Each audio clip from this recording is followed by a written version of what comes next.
Hello students, Radhe Radhe. Welcome back to my channel. मेरा नाम है अर्चना रोहेला। मैंने आपको coefficient of skewness by Karl Pearson के द्वारा मैंने आपको बता दिया था कि कार्ल पेयरसन के द्वारा कोफिशिएंट ऑफ स्क्यूनेस को कैसे निकालते हैं और अलग अलग सीरीज में, ये मैंने आपको बता दिया। आज मैं आपको बताऊंगी कि बाउले मेथड से हम किस तरीके से कोफिशिएंट ऑफ स्क्यूनेस को निकालते हैं। सबसे पहले आज जो मैं पढ़ाऊंगी वो आपको पढ़ाऊंगी individual series. Okay, so start करते हैं। वही सेम चीज कि क्वेश्चन को सॉल्व करने से पहले हम क्या करते हैं, फॉर्मूला लिख लेते हैं कि कोफिशिएंट ऑफ स्क्यूनेस का फॉर्मूला क्या होता है बाय बाउले मेथड। तो बाउले मेथड का फॉर्मूला होता है, इसको हम जे और क्यू से डिनोट करते हैं। मेथड होता है इसका Q3 plus Q1 minus 2m upon Q3 minus Q1, ये फॉर्मूला होता है। क्योंकि बाउले ने अपने मेथड जब बताया था तो उसमें उन्होंने चतुर्थक का यूज किया था, यानी कि क्वार्टाइल का यूज किया था, और कार्ल पेयरसन ने स्टैंडर्ड डेविएशन का यूज किया था। तो इसीलिए उनके फॉर्मूले में एसडी यूज होता है और इनके फॉर्मूले में क्वार्टाइल यूज होता है, इसलिए यहाँ पे JQ लिखा हुआ है। ओके, इनका बस यही फॉर्मूला होता है और इसी फॉर्मूले से ही आप तीनों सीरीज में, चाहे वो इंडिविजुअल सीरीज हो, डिस्क्रीट सीरीज हो, कॉन्टिन्यूस सीरीज हो, यही फॉर्मूला लगा के आप क्वेश्चन को सॉल्व करेंगे। तो सबसे पहले जैसे क्वेश्चन में पता चल रहा है देखने से कि सबसे पहले हमें क्या निकालना है, Q1 निकालना है, Q3 निकालना है और मीडियन निकालना है। जब इनको निकाल लेंगे और फिर क्या करेंगे, उसमें उनकी वैल्यू को पुट कर देंगे और हमारा क्या आ जाएगा, कोफिशिएंट ऑफ स्क्यूनेस आ जाएगा बाय बाउले मेथड। ओके, सो स्टार्ट करते हैं।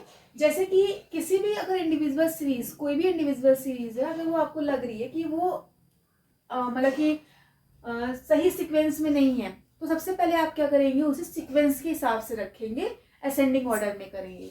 तो हम क्या करेंगे, हमारे जैसे कि हम यहाँ पे सीरीज को देख पा रहे हैं, तो देखा है कि यहाँ पे क्या हो रहा है, ये डिस्क्रीज, ये आपके असेंडिंग ऑर्डर में नहीं है। ठीक है, तो सबसे पहले यानी सीक्वेंस में नहीं है, तो सबसे पहले हम क्या करेंगे, इसे सीक्वेंस में करेंगे। चलिए लिखते हैं यहाँ पे।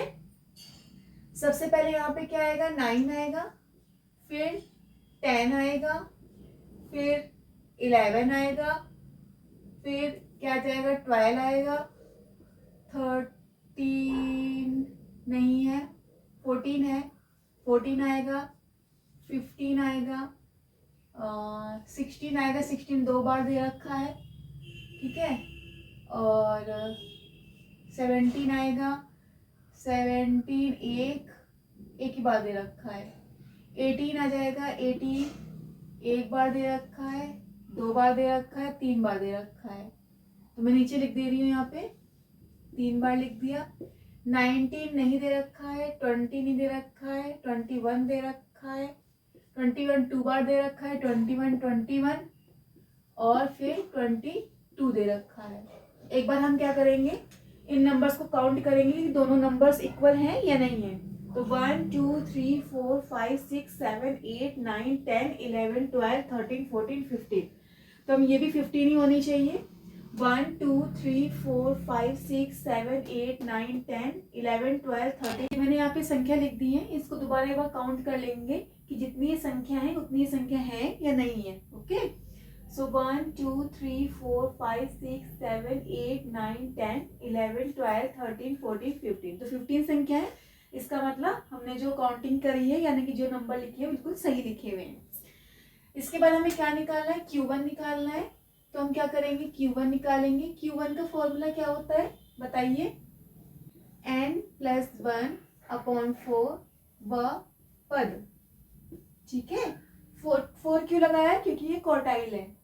इसके बाद हम यहाँ करेंगे, n की वैल्यू कितनी थी, 15 + 1/4 व पद, तो ये पे यह क्या आ जाएगा, 16 आ जाएगा, और 16 को हम 4 से डिवाइड करेंगे तो कितना आ जाएगा हमारा, चौथा पद।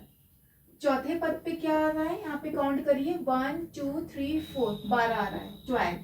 ठीक है, तो Q1 कितना आ गया हमारा, 12 आ गया। ये मैंने आपको प्रॉपर डिटेल में समझाया है, तो अगर वो वीडियो नहीं देखी क्वार्टाइल वाली तो उसको जाके देख लीजिए। ओके, फिर हम यहाँ पे Q3 निकालेंगे। Q3 का फॉर्मूला क्या होता है, 3 ब्रैकेट में n+1 अपॉन का 4 वापद, ठीक है।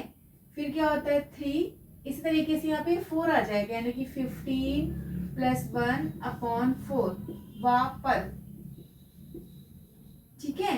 तो 3, ये 4 आ गया, तो 3 + 4 वापद कितना हो गया, 12 हो गया, 12वां पद हो गया।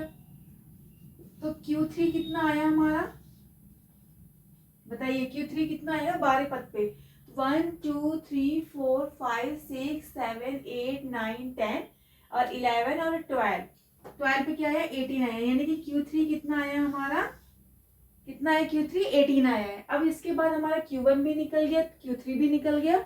अब यहाँ पे हम मीडियन निकालेंगे।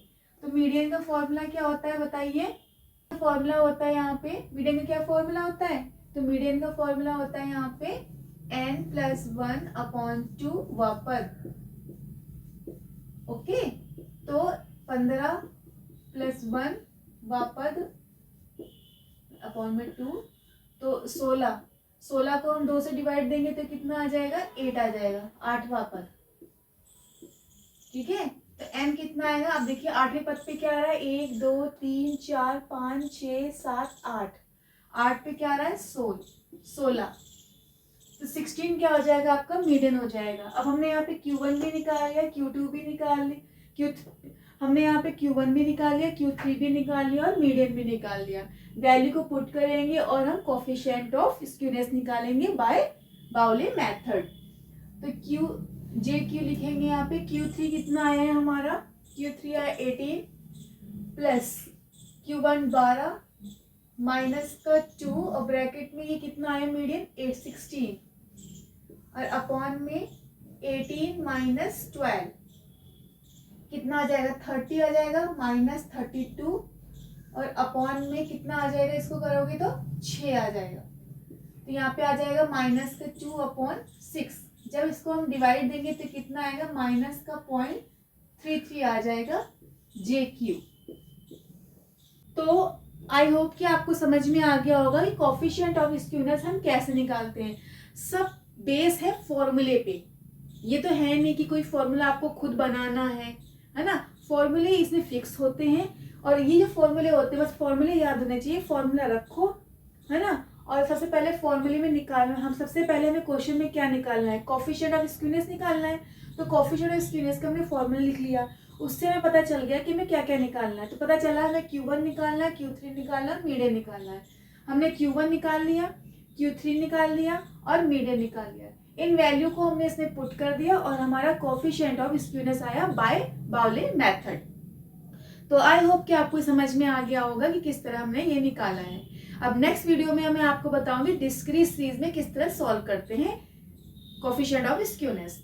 तो अगर मेरी वीडियो आपको अच्छी लगी हो तो आप मेरी इस वीडियो को लाइक करिए और शेयर करिए और मेरे चैनल को सब्सक्राइब करिए। Thank you, Radhe Radhe.